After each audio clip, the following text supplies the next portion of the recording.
And then we begun. So I'm going to pick up again. So I just added these documents. They're just doc files. You're welcome to take it when the time comes. All that stuff will be easy for you to look at. I'm going to continue on here.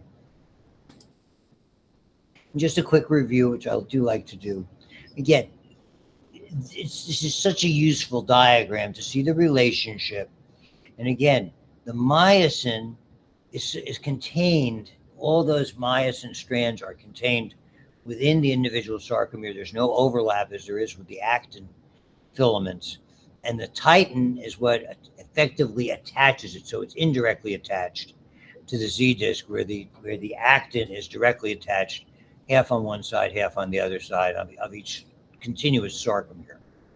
I mean, so and understanding the relationship, that roughly 2 to 1, thin to thick, the blue thin, the red thick, and that creates the A band. Again, A for dark, I for light. If you possibly get that wrong, I will strangle all of you collectively. And you can't say that, I know, metaphorically speaking. I can't tell how many classes we would. I could just kill the teacher. Now, oh my God, they'll throw you out of school. This may surprise you. I spent a lot of quality time in the principal's office in detention. Just saying. I went in a little chair, loose chair.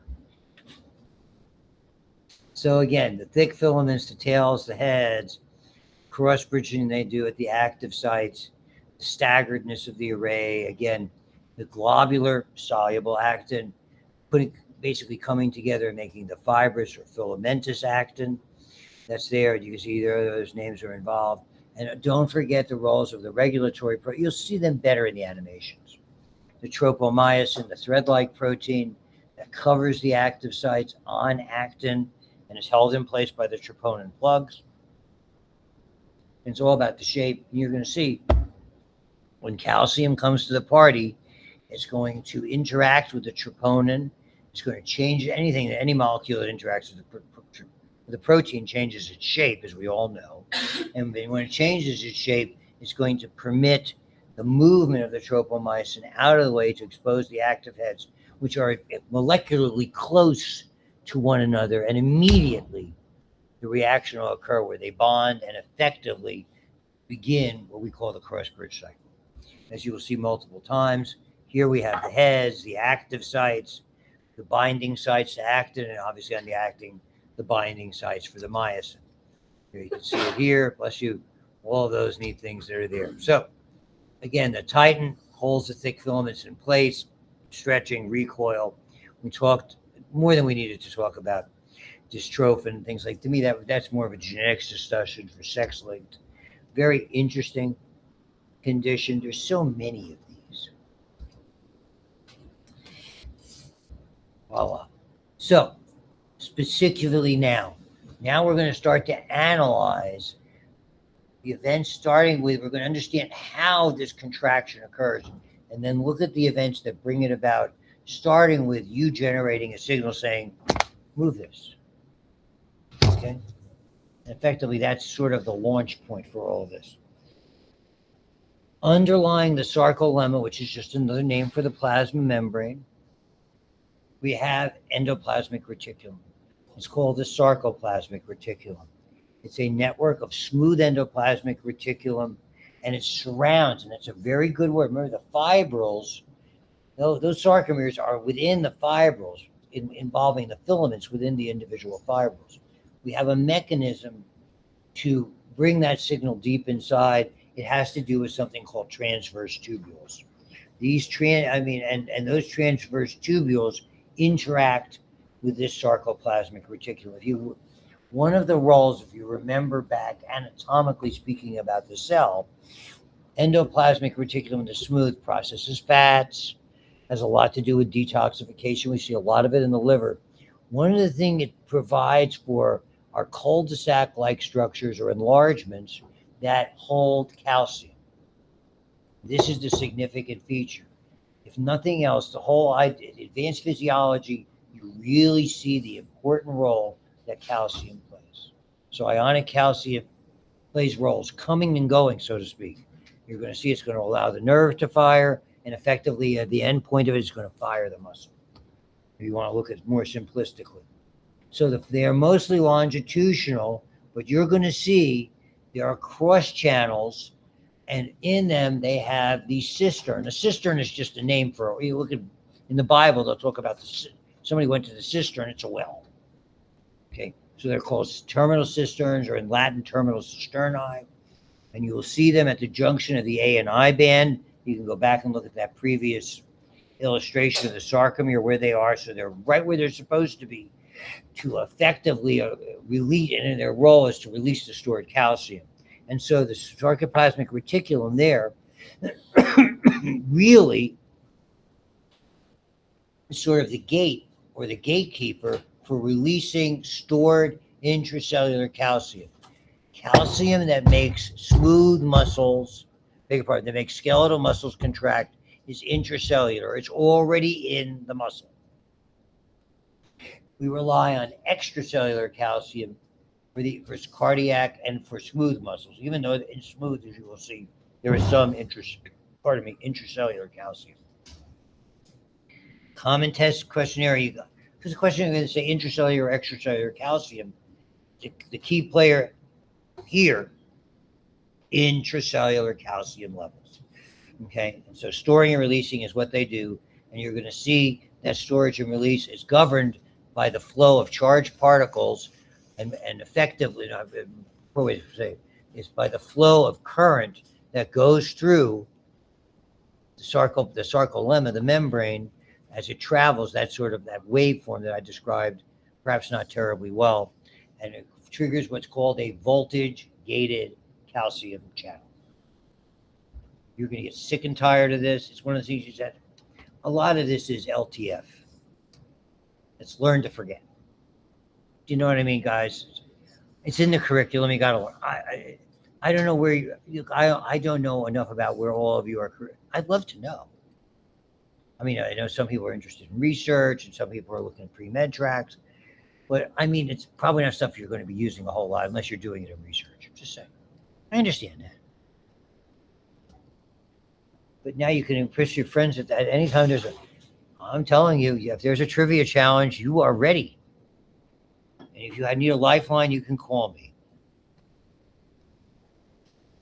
So how does this signal get effectively into the muscle? It travels along the sarcolemma, the plasma membrane of the muscle cell, the muscle fiber, interchangeable terms. So, and they travel by way of what are called transverse tubules. So for short, we call them T-tubules, protrusions, invaginations, infoldings.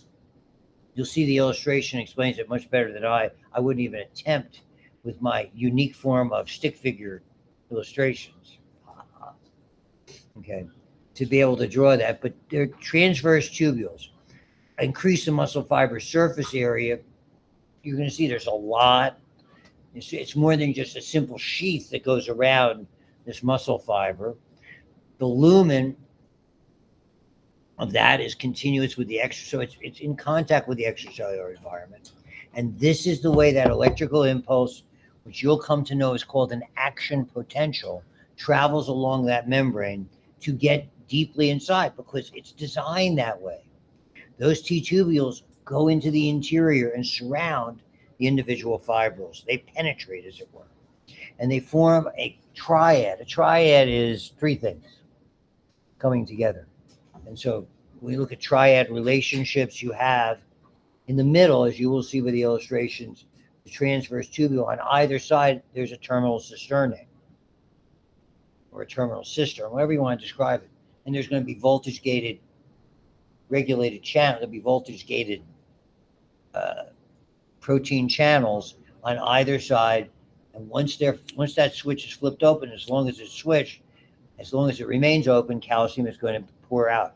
And indeed, when we get the muscle to relax, part of the deal is we've got to actively transport, read that as pump, that calcium back in to be stored. There's a lot of energy expenditure. We need energy to fire that nerve. We need energy to pump that calcium back in once we're done. We need energy to make the muscle relax. There's a lot of it. That's why it's fatiguing, even for doing something simplistic, how many times in a row can you just keep? Eventually, you can't do this forever. Sooner or later, there's limitation. So these are the triad relationships rather, contains integral membrane proteins that protrude space between the tubule. They are voltage sensors. They change shape. That opens basically a channel or a passageway to flood the area, okay, with the calcium. And so they are voltage gated calcium channels. When the impulse passes, as you will see in the animation that we're going to see, the transverse tubule proteins change shape. The sarcoplasmic reticulum proteins change shape, okay, causing the release of calcium. So it's really that impulse that's going through the membrane, initiating the series of shape changes. Voila. So here's a better look at it from an illustration standpoint. So again, this is a muscle fiber. This is the fibril. There's a bunch of them that are in there. So you can see all of them. And in gray, that is the transverse tubules. As you can see, it isn't just on the exterior. It goes deep and surrounds each of these individual fibrils rather. So you can see it here. And the enlargement, the sort of bulbous enlargement on either side depicted in the blue, are the terminal cisterns. So you can see it's quite a well understood and quite a complicated anatomical arrangement. Tons of mitochondria. I just told you need a bunch of energy for there. So it's a very, very busy area. It's a pretty good illustration of it. So the whole idea is called the sliding filament model. If we go back and look at it, what you're going to see is effectively sarcomere here and sarcomere here are going to come closer together. So even though we think it's folding, it's not. It's just shortening, and then depending on the anatomical shape of the muscle grossly, visibly will change shape. If it appears to contract, that's why it does so.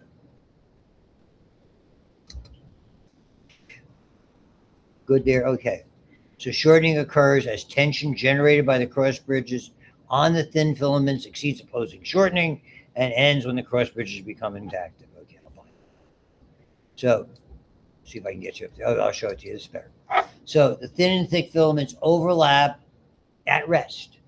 So you and I sitting there, whatever muscles we're not using, we're sitting there, our legs are just sort of dangling away. Maybe our arms are sitting here like mine are. And only slightly at the ends of the A band. So the sliding filament model states that during contraction, the thin filaments slide past or over. The thin filaments are going to be pulled by the movement of as they attach and detach along those myosin heads. And the myosin heads, once they come in contact, those myosin heads are sitting like this. They're preloaded. It's like you pulled back the trigger on a revolver to you, if you're not offended by me using a gun type of analogy, or think of a crossbow. It's like Game of Thrones. That was an HBO TV show. You've probably heard of it.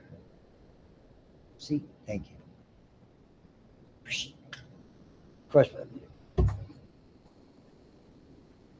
So you pull that back. It's ready to go. All you got to do is boom, hit the switch, and boom. Stay out of the way of the bolt. The arrow of the crossbow. It's not quite Robin Hood Men in Tights, but then what is? Mel Brooks, Robin Hood Men in Tights.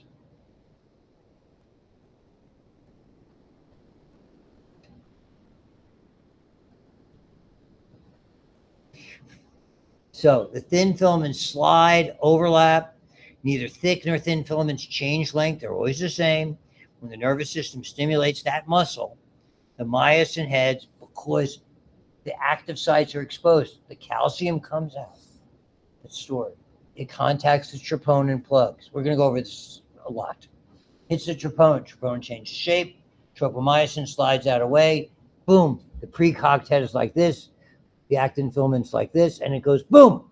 And it's being pulled. This is the exterior. This is exterior. So it's like it's sitting here and I'm pulling the sides closer together. Like that.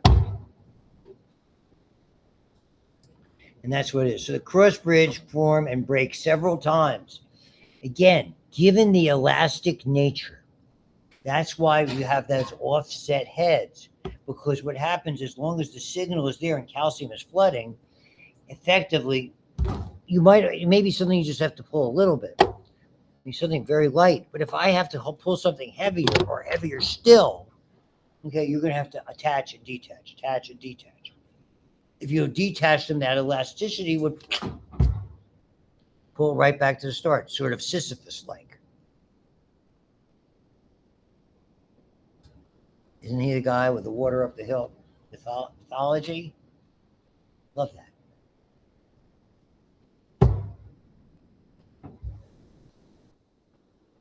See, some of you are pretty good with that stuff. I'm happy with that.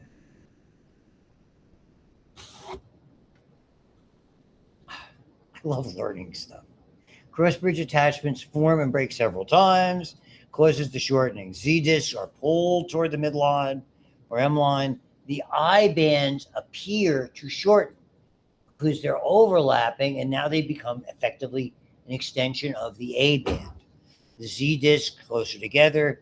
That H zone disappears more as an optical illusion of the A bands because they move closer to each other effectively is what's happening. And so here it is. It's really a neat way to do it because you can do, here's the cursor. This is relaxed. You can see, and if you looked at it, you would see equal amount of light on either side and on the other side of the Z disc. Here you can see the dark band. You can see that H zone, midline area pretty easily. And if I contract it, whoa! Now look, that light, very, very limited. Agreed, optically, the dark does not appear as dark. I don't know why that is. Yeah, that midline is not as clear as it was before, but effectively what happens, the light thin filaments are being closed, and when they maximally contract, they're all the way to the midline. They're literally as far, if you look at it diagrammatically here. And if I take it back like this, you can see what happens.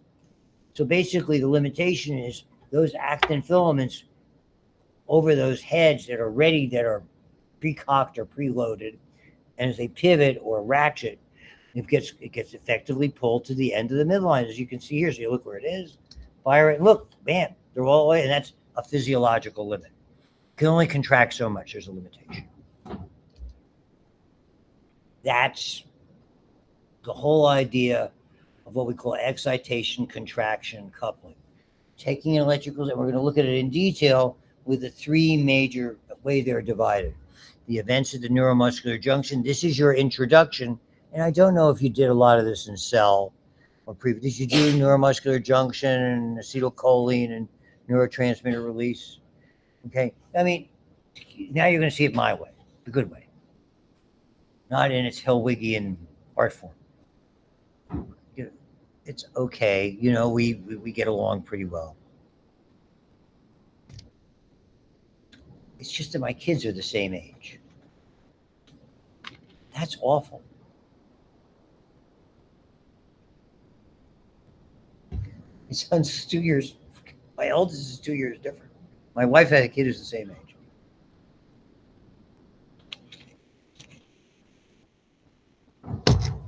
Moving on.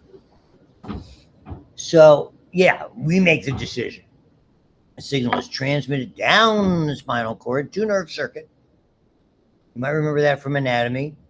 When we're talking about motor impulses, the brain sends an impulse typically to either the cranial nerves or to the spinal cord, depending on what muscle you're moving.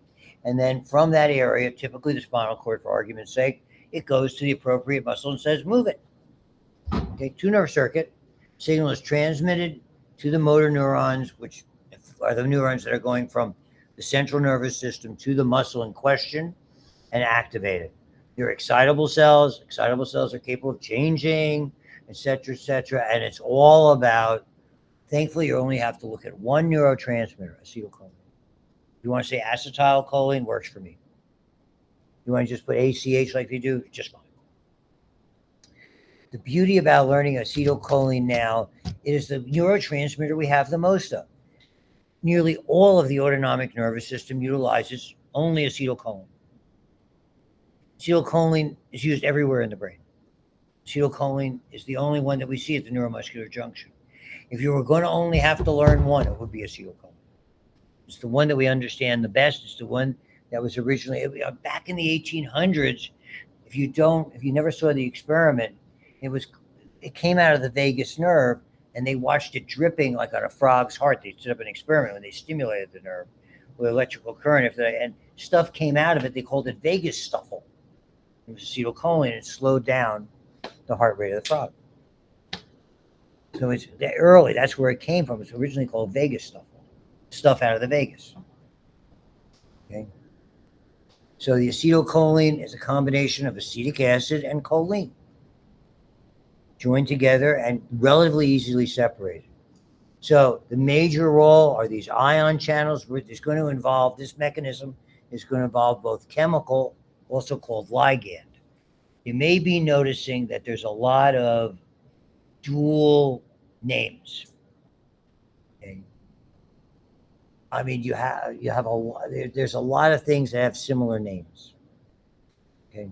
So I could use the term on a test, ligand or chemically gated. It's perfectly fair to use that. And it's not me, because again, for you, the folks, there's only a couple of you here and one online. You have the luxury, and I've stood in this class already heard this blab for a while, of coming up and asking me a question. I may not be able to give you the answer, more information, but at the very least, if you're not clear, you have the ability to do that on a standardized test or a licensure exam. No way to do that. Trust me, they don't care. If you're going to a graduate level and you're taking exam, they don't give a flying you know what.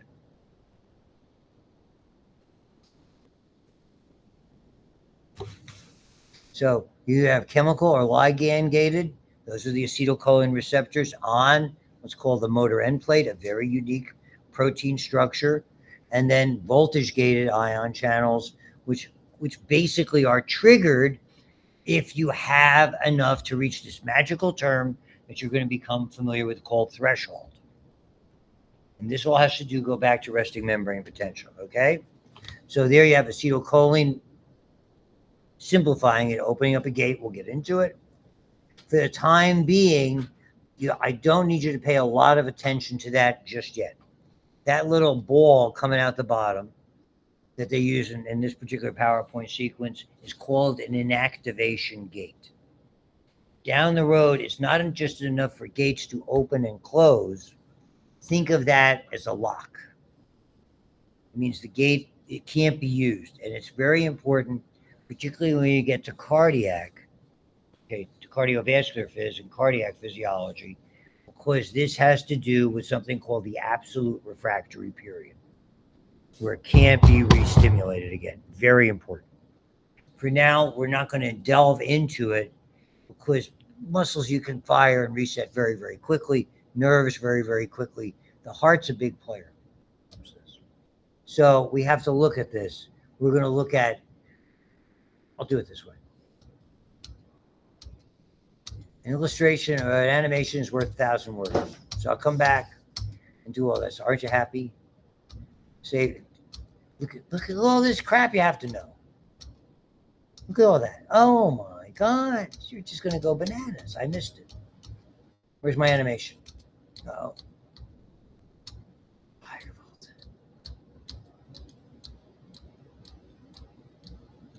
It'd be smart if I would have set this up. Mother of pearl.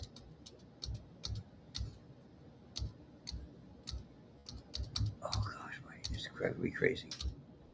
Okay, go to the end of this. Okay, we'll do it this way. This thing. Cross bridge cycle. Where'd it go? Muscle excitation. Where the heck did all this go? I feel we've been short. Here we are. Look at that. Ready?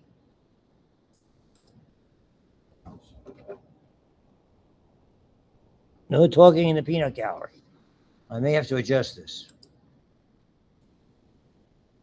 Nerve impulses, also known as action potentials, travel from the brain or spinal cord to trigger the contraction of skeletal muscles. An action potential propagates down a motor neuron to a skeletal muscle fiber. The site where a motor neuron excites a skeletal muscle fiber is called the neuromuscular junction. This junction is a chemical synapse consisting of the points of contact between the axon terminals of a motor neuron and the motor end plate of a skeletal muscle fiber. The events at the neuromuscular junction occur in 7 coordinated steps. Step 1. An action potential travels the length of the axon of a motor neuron to an axon terminal.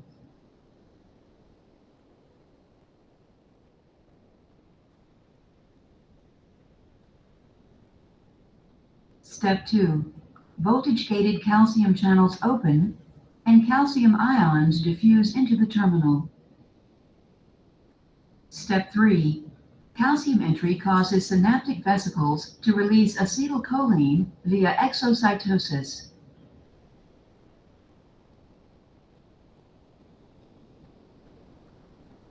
Step 4.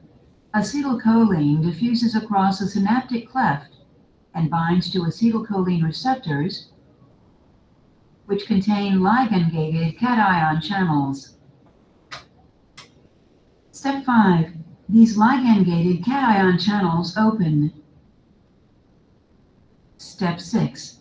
Sodium ions, shown here in red, enter the muscle fiber, and potassium ions, shown here in blue, exit the muscle fiber. The greater inward flux of sodium ions relative to the outward flux of potassium ions causes the membrane potential to become less negative. Step 7. Once the membrane potential reaches a threshold value, an action potential propagates along the sarcolemma. Neurotransmission to a muscle fiber ceases when acetylcholine is removed from the synaptic cleft. This removal occurs in 2 ways. 1. Acetylcholine diffuses away from the synapse. 2. Acetylcholine is broken down by the enzyme acetylcholinesterase to acetic acid and choline. Choline is then transported into the axon terminal for the resynthesis of acetylcholine.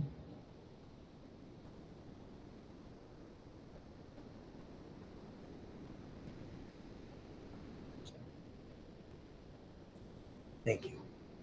So, interesting. Actually, you'll see at the end there were 3 ways. That's why I held up 3 fingers like that. Consistently, we're going to see when we talk about neurotransmitter, which we really look at in the next chapter, next unit we're doing, which is nerve physiology. Things can diffuse away, and acetylcholine is great because it does all 3. It can diffuse away, it can be metabolized or broken down by that enzyme, acetylcholinesterase, and you should know about these a little bit, I would think, by now. And then lastly, in a really important process, they called it the choline, not the acetic acid, because we use that all over the place. The choline gets resynthesized. Effectively, the better term they should use is called reuptake. It's absorbed back into the nerve itself, back to the nerve cell body, effectively the nucleus of that nerve, microscopically speaking, and it's involved in making more acetylcholine. So we're a very efficient organism, and you're going to see metabolism or breakdown, diffusion, and reuptake mechanisms, which they call resynthesis there, are all very important. That's why it's great to start with acetylcholine. So it's a very, now you have to start to understand. So this is, and what's nice is when we leave this and go to nerves, we go over, effectively, we're reviewing all of this simultaneously with learning about the nerves. It's a good thing.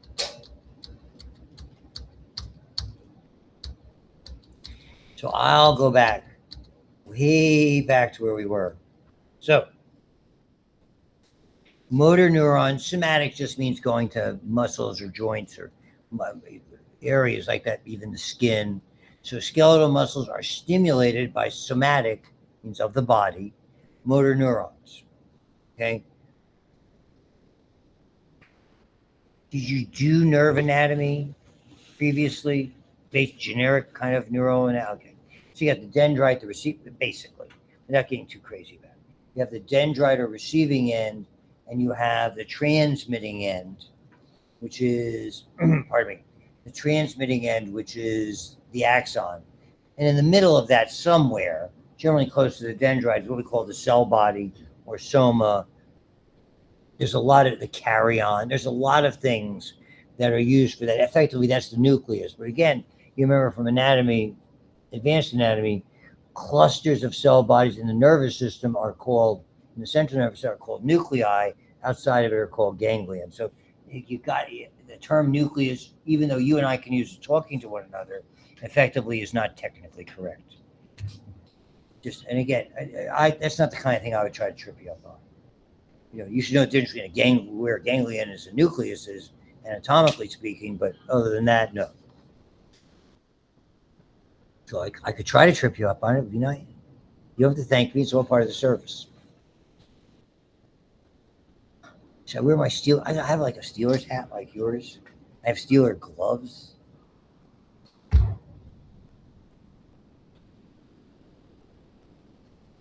So the axons, and there's multiple inputs on the dendrites and multiple outputs on the axons. These are specialized, and they have the terminal area of these.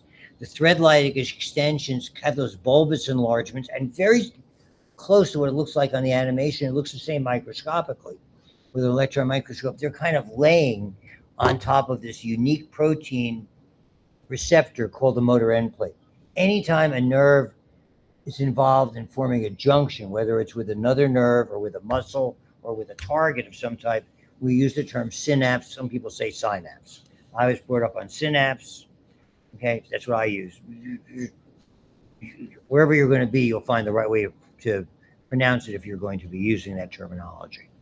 So, and there's a space there. It's called the synaptic cleft. And that cleft is a fluid-filled space. It's not closed. It's not like there's a boundary. It's not like the joint capsule surrounding joint fluid. So that's where things can diffuse out. But it's we call it discrete space, which means it's super small, but it's measurable that there's a space. It's molecular. That's why when the nerve releases the acetylcholine, it's molecular size.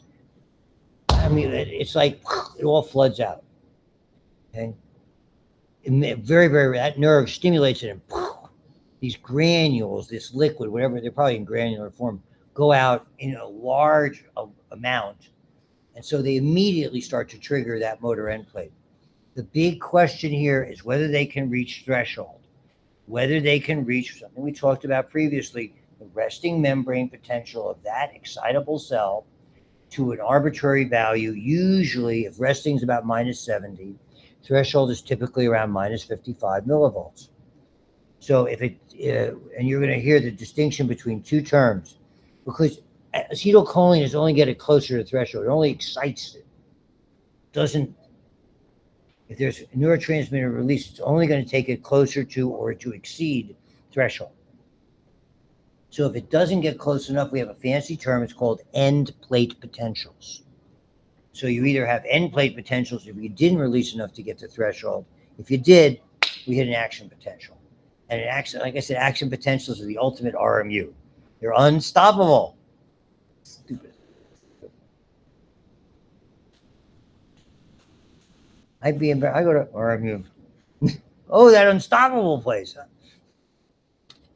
Yeah, there's no stop signs. The cops ignore it. So moving on. Sorry, I can't help myself. I got an A in reverence. So, and it branches along, and these are called a neuromuscular junction. Each muscle fiber has one neuromuscular junction with one motor neuron. And understand that big nerve going to that muscle, you've got to look inside the nerve. It's just tons of axons, hundreds, if not thousands of axons, all dividing with these terminal areas. So it's not, the terminology can be confusing. And so here it is. Here's the individual axon, and it's going to these different areas. They refer to these as motor units. Okay, and you can see they're not all along the same fibril. That's because it would be counterproductive, if you think of it anatomically, for one area to continually be stimulated. So, and that's sort of an interesting, well done, biological construct Yeah, don't quit stimulating. You got to remember. You got to give a heads up to the troops. You're doing a good job in design. Remember, next time, casino, I'm being nice. You see, a couple of students have not heard the jokes, so I got to use them again.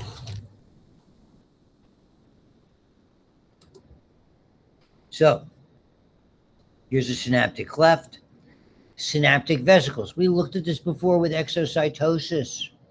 In this case, the synaptic vesicles are like any other vesicle, a membrane-bound structure filled with acetylcholine.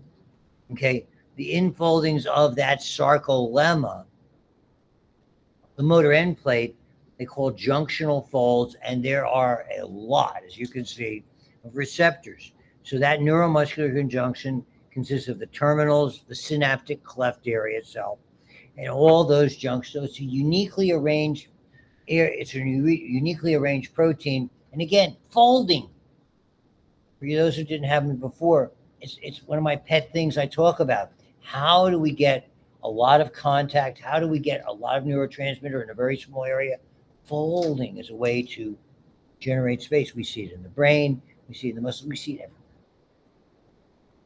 We're constantly doing that biologically. So here are those said junctional folds. Here are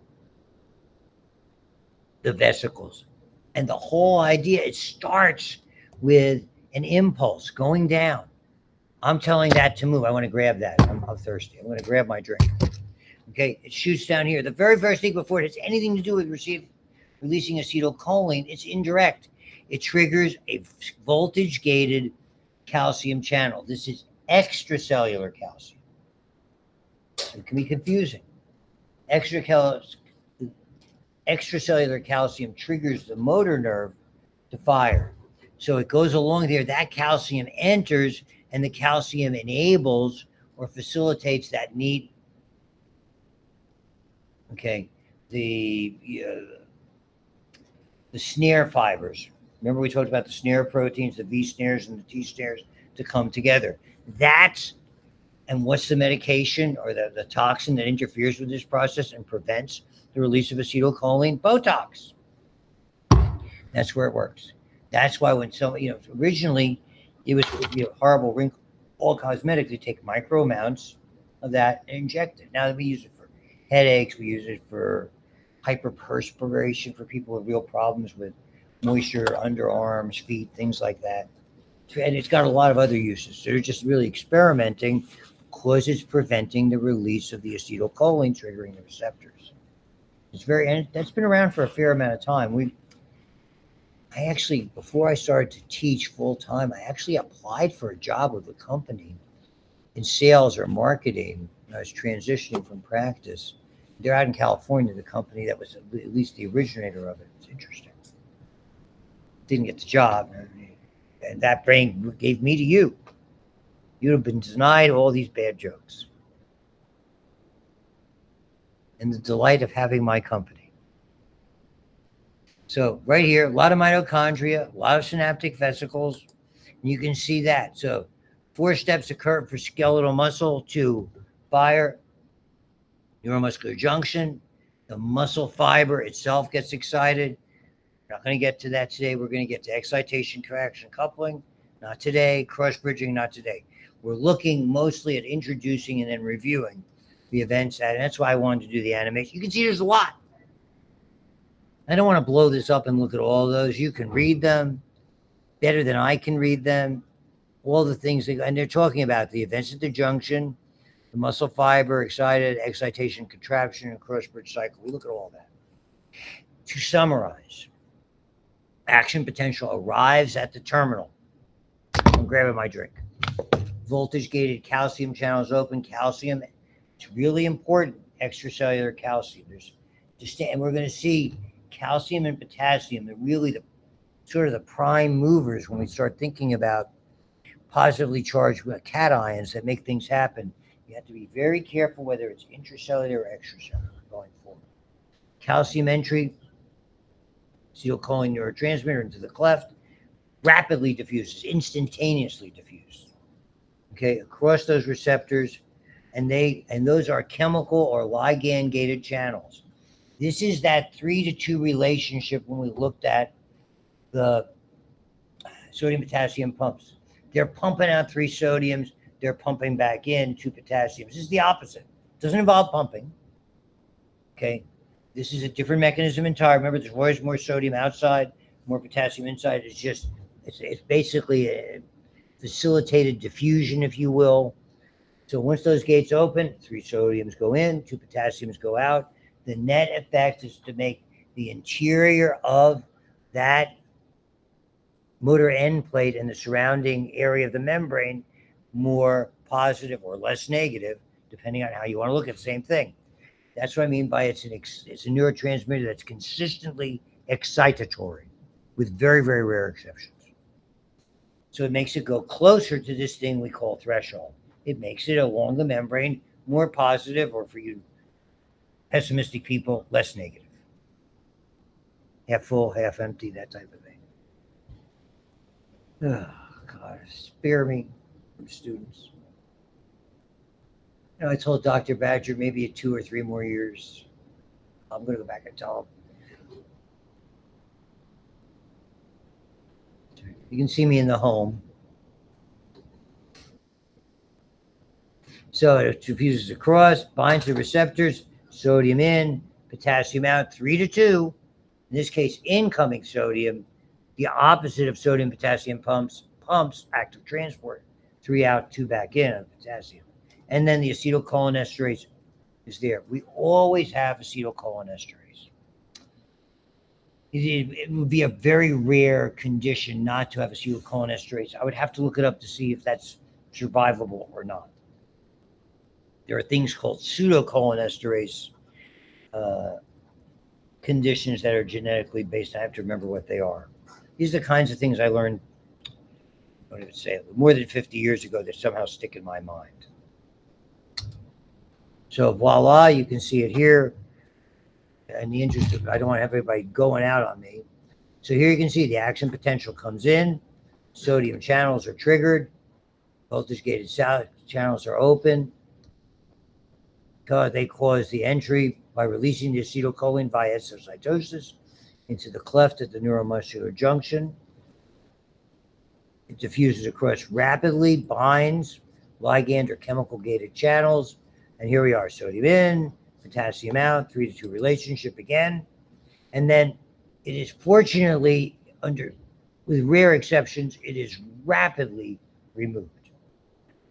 Why do we have a nerve fire greater when I'm deciding you have something and not necessarily create movement? It's basically our brain is telling those nerves to release.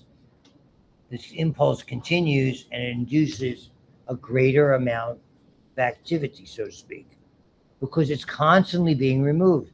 Acetylcholinesterase is there.